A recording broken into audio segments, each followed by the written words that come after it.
Assalamualaikum warahmatullahi wabarakatuh.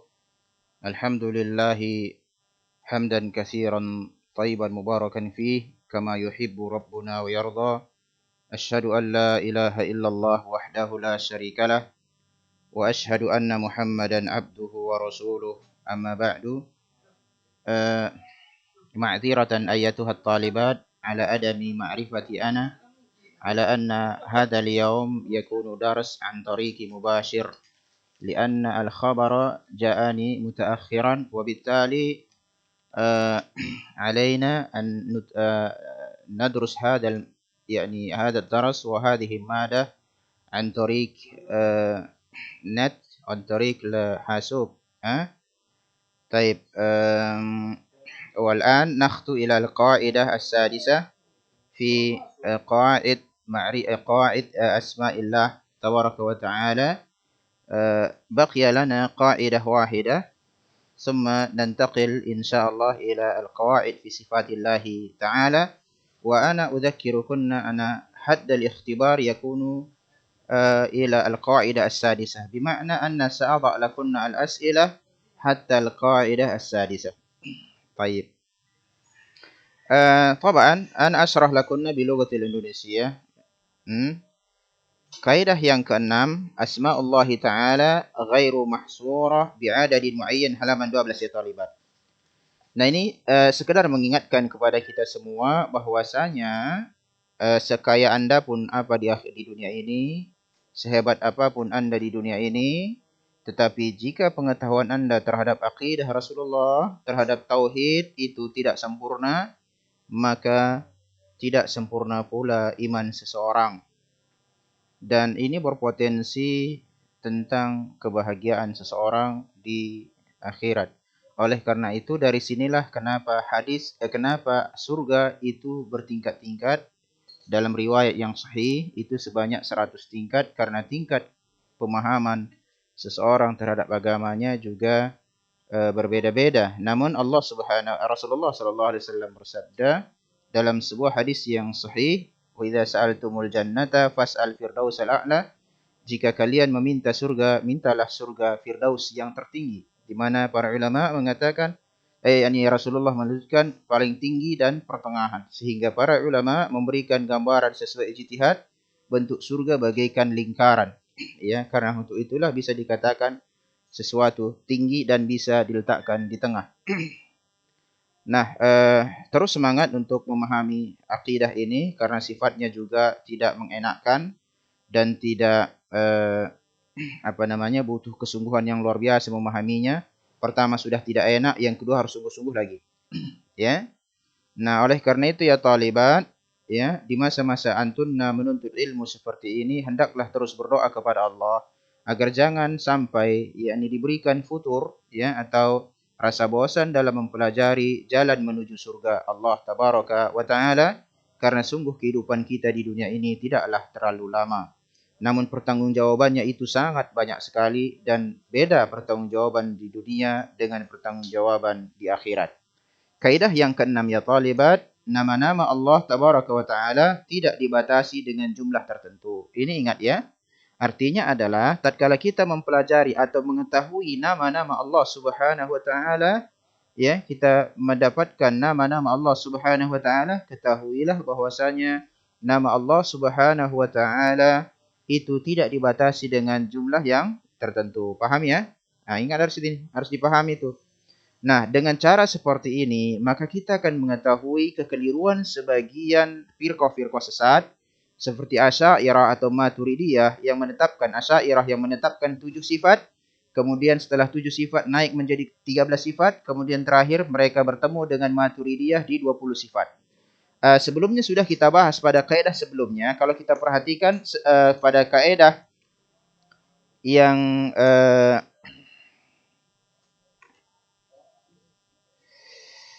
yang kedua dan juga kaidah yang ketiga, bahwa setiap nama Allah pasti memiliki sifat. Dan inilah yang diingkari oleh Mufawwidah. Dia tetapkan, Mufawwidah itu ingat ya, istilah Mufawwidah adalah dia menetapkan nama Allah tetapi dia ingkari maknanya. Secara otomatis dia akan mengingkari apanya? Sifat. Artinya dia mengatakan Allahu Al-Alim, tetapi Allah tidak bisa kita katakan berilmu, ya. Karena kalau kita katakan berilmu, mereka mengatakan apa? Ini tasbihun terhadap siapa? Terhadap makhluknya. Jadi kita tetapkan makna, kita tetapkan nama Al-Alim misalnya, tetapi kita serahkan artinya kepada Allah Subhanahu wa taala dalam rangka mengingkari, menjauhi penyerupaan terhadap makhluk, begitu pendapat mereka. Nah, Talibat sekadar mengingatkan kembali kepada kalian, ya, bahwasanya di kaidah kedua dan ketiga setiap nama Allah pasti memiliki apa? Sifat. Maka tatkala seseorang menetapkan sifat Allah tabaraka wa taala dengan jumlah tertentu, ya, berarti secara tidak langsung dia juga menetapkan bahwasanya nama-nama Allah itu sifatnya apa? Tertentu juga. Padahal, paham enggak ini? Kali paham ya? Meskipun kita melalui metode seperti ini, dipahami perkataan saya ini. Saya ulangi ya. Paham ini? Setiap nama punya sifat. Paham? Ya, setiap nama punya sifat. Artinya, ya, tidak ada nama yang tidak memiliki sifat bagi Allah tabaraka wa taala. Sudah? Kalau ada sekelompok kaum muslimin menetapkan atau membatasi sifat Allah, berarti apa yang dilakukan? Berarti dia sifati juga nama Allah. Kita uji Asy'ariyah misalnya, kita dengan yang pertemuannya di Maturidiyah yang terakhir, yakni sama-sama menetapkan 20 sifat. Berarti tatkala mereka menetapkan 20 sifat, padahal sifat tersebut pun harus diteliti ulang dan itu banyak penyimpangan di situ. Seandainya, ini kita mengadakan kata pengandaian. Tatkala mereka menetapkan angka sifat bagi Allah 20, yang wajib nanti ada mustahil dan juga dia jaiz, kan begitu ya. Maka secara kaidah kalau kita lemparkan pemahaman terbalik terhadap kaidah kedua dan ketiga, berarti mereka tetapkan nama Allah berapa? 20 juga, karena setiap sifat memiliki makna. Setiap nama memiliki sifat. Cuma begini, di kaidah yang keenam ini kan bahwasanya nama Allah tidak terbatasi, apa? Nama Allah itu tidak terbatasi. Dengan sendirinya, maka kita akan tetapkan setiap nama memiliki sifat. Berarti sifat Allah juga tidak bisa kita batasi. Karena ada nama-nama Allah yang kita tidak tahu, yang Allah ista'tsara padanya. Yani mengkhususkan hanya Allah yang mengetahui hal itu. Paham nggak di sini? Ya. Dari sini kita bisa memahami kekeliruan orang-orang yang menetapkan sifat Allah dengan bilangan tertentu. Ya. Nah, ini pentingnya masalah ini ya talibat. Karena hidup kita ini hidup di negeri yang memang menyimpang akidahnya. Dan otomatis seseorang akan terpengaruh dengan apa? Dengan lingkungan di mana dia hidup. Kecuali yang diberikan Allah Subhanahu wa taala hidayah dan taufik. Baik. Kemudian ya talibat. Kita kembali lihat bukunya di halaman 12 ya. Rakisna ya talibat. Pay attention please. Liqauli sallallahu alaihi wasallam, kita butuh dalil dalam menetapkan hal ini. Ingat ya talibat. Kalau kita belajar masalah kaidah apa saja itu? Baik kalian mempelajari kaidah usul, baik kalian mempelajari kaidah fikih, ataupun kaidah dalam asma wa sifat dan lain sebagainya. Yang namanya kaidah itu harus ditetapkan dengan apa? Dia ditetapkan dengan dalil. Ya, kita tidak bisa mendatangkan suatu kaidah tanpa dikuatkan dengan dalil. Kenapa? Karena nanti yang menjadi dalil, yang menjadi landasan hujjah di dalam Islam apa? Dalil. Apa itu dalil? Al-Quran dan Sunnah. Kan begitu? Taib. Maka tatkala seseorang mengatakan hukumnya seperti ini berdasarkan kaidah, kata dia, harus kita pahami bahwasanya bukan kaidah itu sebagai dalilnya, tetapi landasan yang menetapkan kaidah tersebut. Paham? Kenapa dibuatkan kaidah? Karena kaidah bisa menghukumi berbagai macam permasalahan dan ini untuk mempermudahkan saja sebetulnya. Paham ya? Paham nggak ini? Taib. Seperti nanti kalau kalian mempelajari usul fikih itu terbagi kepada apa? Kaidah. Kalau kalian melihat kepada usul fikih sekarang, misalnya kalian bertanya misalnya begini, Ustadz, katanya kaidah, kita belajar kaidah nih, tapi kok usul fikih adalah sebuah naskah dia, kan begitu? Kenapa usul fikih itu dalam bentuk naskah?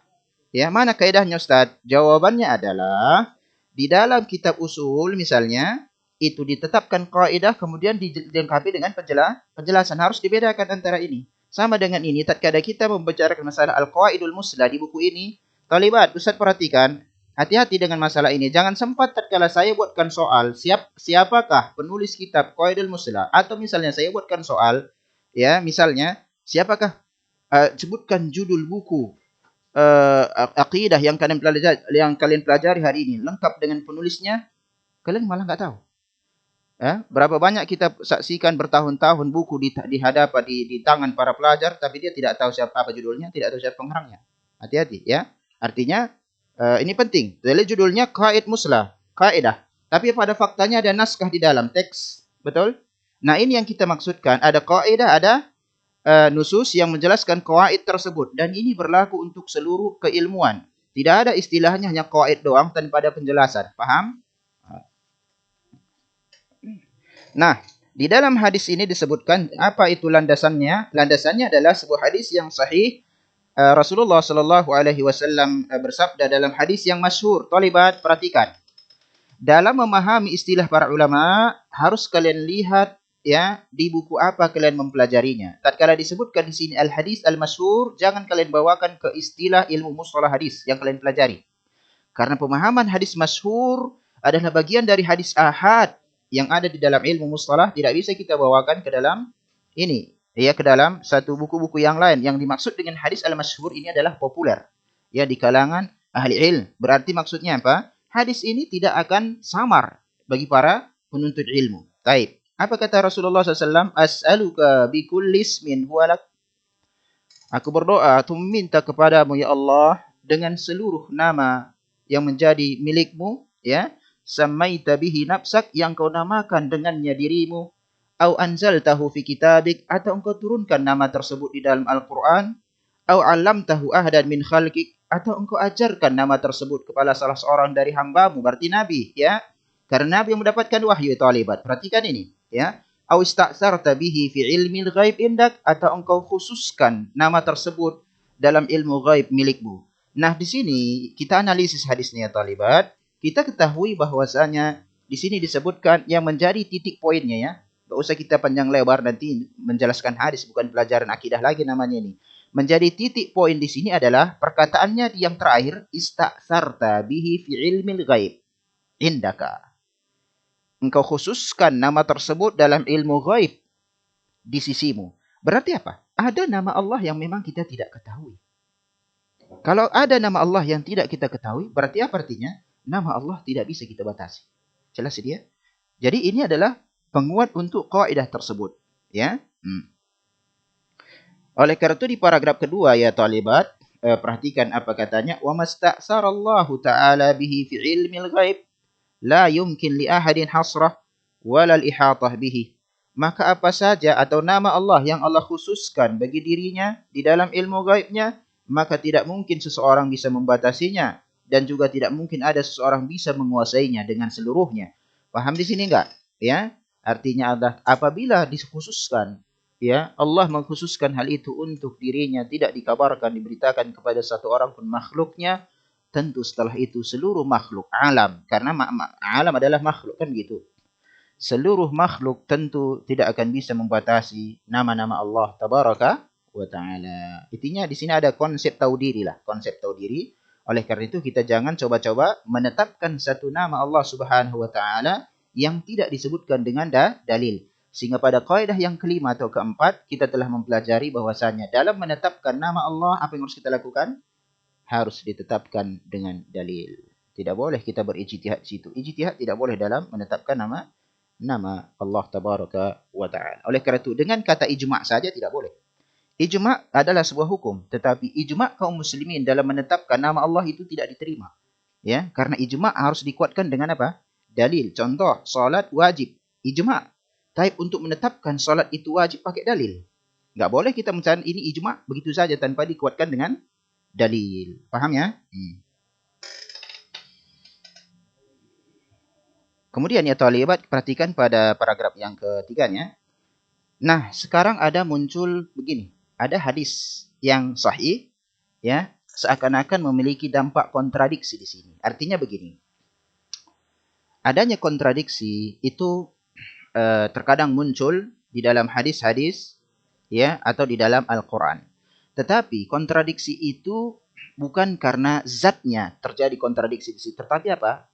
Bisa jadi kitanya yang belum mampu menaklukkan atau menggabungkan yang nampaknya kontradiksi. Atau salah satu di antaranya dhaif. Itu sajanya itu. Nggak lepas dari dua ini. Kalau dia nggak dhaif, yang kedua kita belum paham menaklukkannya atau menggabungkannya atau bagaimana mengamalkannya. Paham ya? Ini penting ini dalam setiap permasalahan. Kita lihat hatta di masalah asma Allah, di sini ada hadis yang kalau seandainya kalian tahulah ibu-ibu perwiritan pada satu Muharram pasti ada perlombaan ini, perlombaan menghafal Asmaul Husna kata dia. Atau misalnya kita terkadang melihat hal ini ada ditempelkan di dinding-dinding masjid. Paham ya? Oke, kita lihat. Inna lillahi tis'atan wa tis'ina isman. Sesungguhnya bagi Allah ada 99 nama, mi'atun illa wahidan. Ada 100 kurangi 1. Ya 100 kurang 1 99. Man ahsaha, siapa saja yang menghitungnya, dakhalal jannah, maka dia masuk surga. Paham? Sebelum kita jelaskan apa maknanya, kita akan ikuti selera masyarakat dulu. Selera masyarakat dalam memahami hadis ini apa? Adanya perlombaan Asmaul Husna. Apa motivasinya? Motivasinya hadis ini. Berarti kalau hafal Asmaul Husna, maka dia akan masuk surga. Berarti keinginan masuk surga ada, caranya yang salah, kan begitu? Ya. Dia menghafal. Oleh karena itu, saya banyak perhatikan, ya, di tempat saya, dia menghafal luar biasa ikut, tetapi sholat tidak ikut. Ya, paham ya? Ah, gitu. Giliran sholat dia nggak ikut nanti. Ya, sama dengan orang wirid, maulid itu maulid. Ya, maulid itu nanti mereka sibuk menghias, giliran azan semuanya kabur. Nanti datang lain apa? Ada makanannya, itunya inti. Itu intinya. Ya, nasi bungkus, segala roti, dan segala macam. Sudah? Nah, kemudian ya taliban, ya.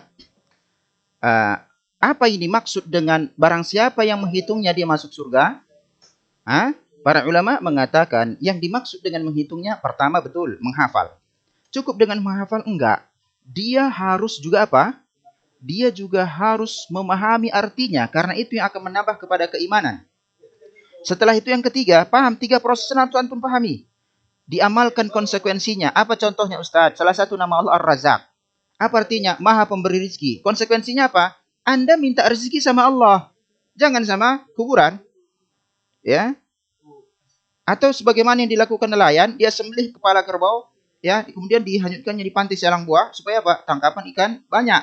Atau misalnya yang dilakukan oleh sebagian orang di pantai laut selatan, dia masuk kepala nelayan itu ada masa tertentu, dia hanyutkan sesajen ke laut selatan itu supaya apa? Supaya tangkapannya apa? Dapat. Kalau kita sampaikan kepada mereka, salah satu nama Allah Ar-Razzaq, benar, anggaplah mereka mengatakan itu Ar-Razzaq. Tapi dalam penerapannya salah. Ngerti? Ya. Nah, jadi di sini yang dimaksud adalah menghafal, betul? Kemudian paham arti, menghafal tanpa arti, itu enggak akan menambah iman. Oleh karena itu, jika Anda membaca Al-Quran, tatkala para ulama mengatakan, ya, salah satu yang menambah keimanan itu membaca Al-Quran, ya, titik, gitu ya. Kita harus memahami. Ulama tatkala dia menulis sebuah buku, itu ditujukannya ke masanya.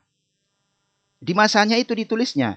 Maka tatkala dia menggunakan kata-kata seperti itu, dia pahami masyarakatnya seperti apa. Ya, tatkala dia mengatakan salah satu yang membuat iman itu bertambah membaca Al-Quran. Karena pada masanya orang baca Al-Quran paham artinya. Karena yang akan bisa menanamkan keimanan dalam hati apa? Membaca Al-Quran dan paham, tadabbur. Bukan baca doang. Oleh karena itu kita akan melihat banyak orang penghafal Al-Quran, dia yang maling.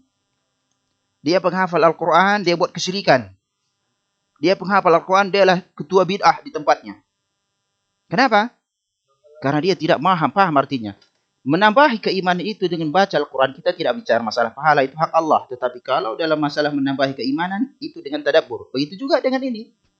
Kita berbicara tatkala dikatakan siapa saja yang menghitungnya, menghafalnya, nggak paham artinya, nggak lagi diamalkan, 0.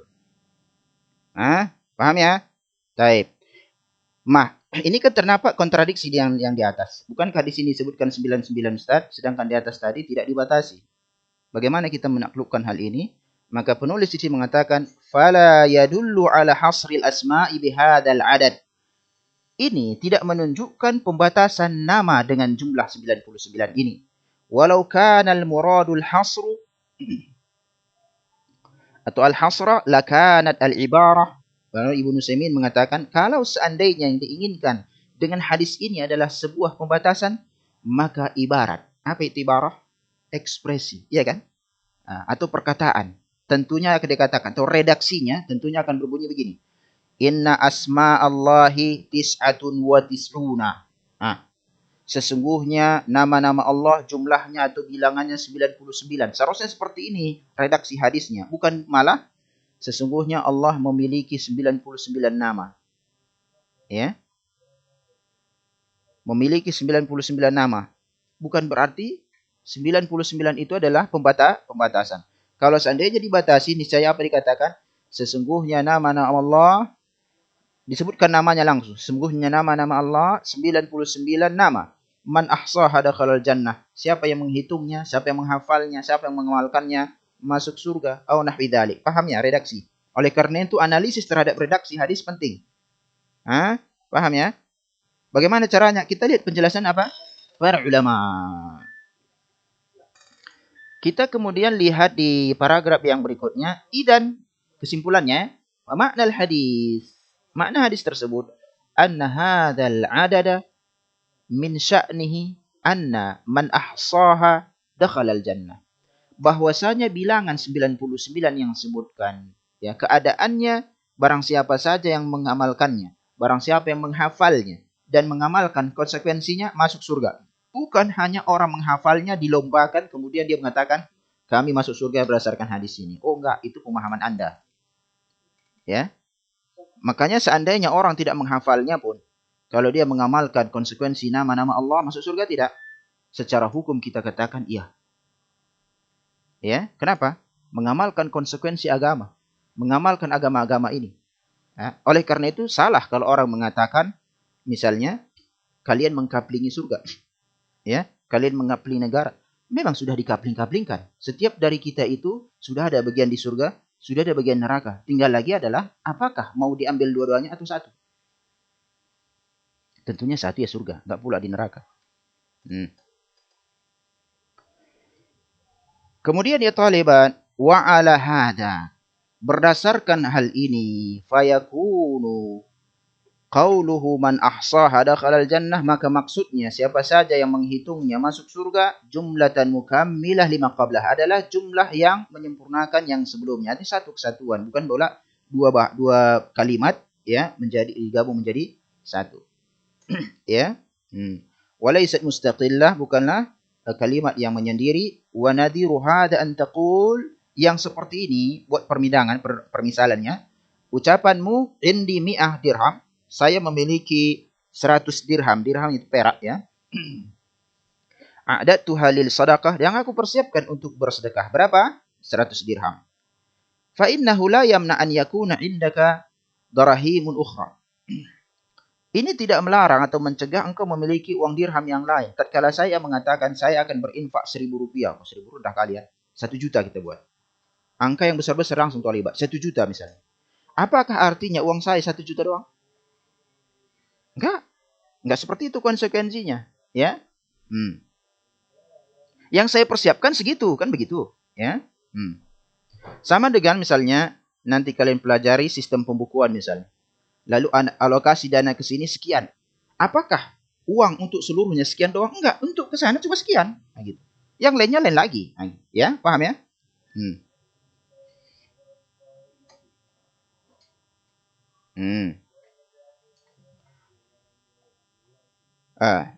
Lam tu'id halis sadaqah, di mana ada uang yang lain yang lebih dari misalnya 100 dirham yang engkau persiapkan bukan untuk bersedekah. Taib.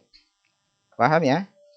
Kemudian di sini ingat metode kita dalam mempelajari kitab, fokuskan di pembahasan yang menjadi inti pembelajaran dalam buku tersebut.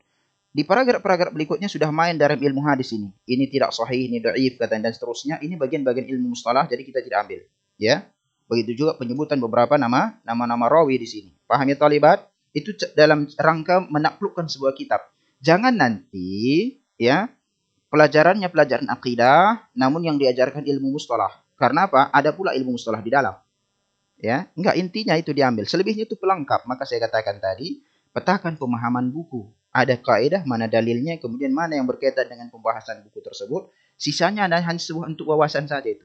Kita lompati itu, ya. Nanti kalau jelaskan saya ilmu mustalah hadis, sudah belajar mustalah hadis, malah kita di sini jadinya. Ya, intinya adalah ada hadis yang lain yang dhaif, dah selesai. Paham ya talibat? Ya.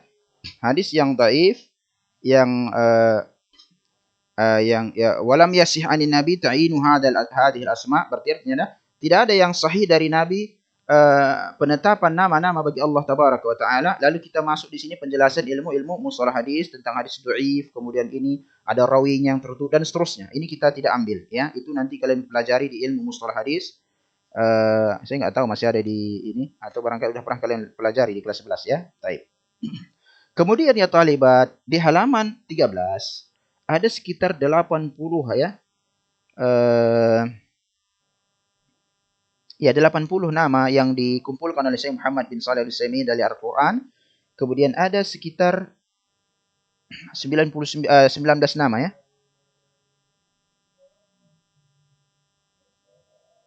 Uh, 19 ya. Ada 18